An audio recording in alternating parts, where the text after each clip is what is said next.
मैं जब बहुत छोटा था तो अक्सर रात के समय अपने परिवार के साथ खुले आसमान के नीचे लेटा करता था। एक ठंडी हवा चलती थी, तारे टिमटिमाते थे और मैं अपनी नन्ही नन्ही आंखों से उस अनंत आकाश को देखता था। मेरे दिल में उस समय भी कई सवाल उठते थे। वो तारे कौन हैं? ये चांद कहाँ से आया? क्या ये सब कुछ यूं ही टंगा हुआ है या इसके पीछे कोई और रहस्य है? एक रात जब मैंने टूटते तारे को देखा, मैंने अपनी माँ से पूछा, माँ, ये तारे, चांद, ये सब क्या है? तो माँ ने मुझे बड़े प्यार से जवाब दिया, बेटा, ये सब चीज़ें 5 तत्वों से बनी हैं, आकाश, वायु, अग्नि, जल और थल। इन्हें पंचमहाभूत कहते हैं और हर चीज़ जब समाप्त होती है तो इन्हीं 5 तत्वों में विलीन हो जाती है। मुझे तब समझ नहीं आया, लेकिन आज जब मैं बड़ा हो गया हूँ तो मुझे एहसास होता है कि माँ ने सिर्फ तत्वों की नहीं, पूरी सृष्टि की सच्चाई बता दी थी।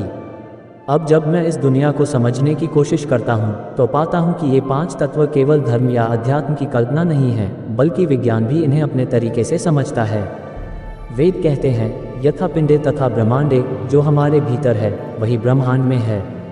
और विज्ञान अब यही कह रहा है कि हमारा शरीर भी उन्हीं तत्वों से बना है जिनसे ये सितारे, ग्रह और आकाशगंगाएं बनी हैं। बचपन में मेरे मन में ये सवाल आते थे कि चांद क्यों है, तारे कहाँ चले जाते हैं, क्या ब्रह्मांड की भी कोई सीमा है? और आज भी ये सवाल उतने ही रोमांचक लगते हैं। मैं जब आज ब्रह्मांड के रहस्यों में उतरता हूँ तो लगता है माँ की गोद से जो यात्रा शुरू हुई थी वह पूरे ब्रह्मांड की खोज में बदल चुकी है। पर अब मेरे मन में एक और बड़ा सवाल जाग चुका है।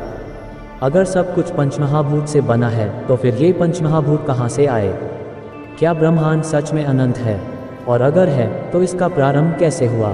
क्या ब्रह्मांड की उत्पत्ति केवल एक वैज्ञानिक घटना थी या कोई दिव्य संकल्प? इस सवाल का जवाब मैं आपको अगले वीडियो में दूंगा, क्योंकि ये उत्तर सिर्फ दिमाग से नहीं, आत्मा से भी समझना होगा। मैं हूँ आदेश रंजन मिश्रा। अगर आप भी उन लोगों में से हैं जो ब्रह्मांड, आत्मा, विज्ञान और अध्यात्म के इस अद्भुत संगम को समझना चाहते हैं, तो अभी हमारे चैनल को सब्सक्राइब कीजिए, क्योंकि अगले वीडियो में हम बात करेंगे ब्रह्मांड की शुरुआत और अस्तित्व के सबसे बड़े रहस्य की। यात्रा अभी शुरू हुई है और ये यात्रा सिर्फ ज्ञान की नहीं, आत्मा की भी है।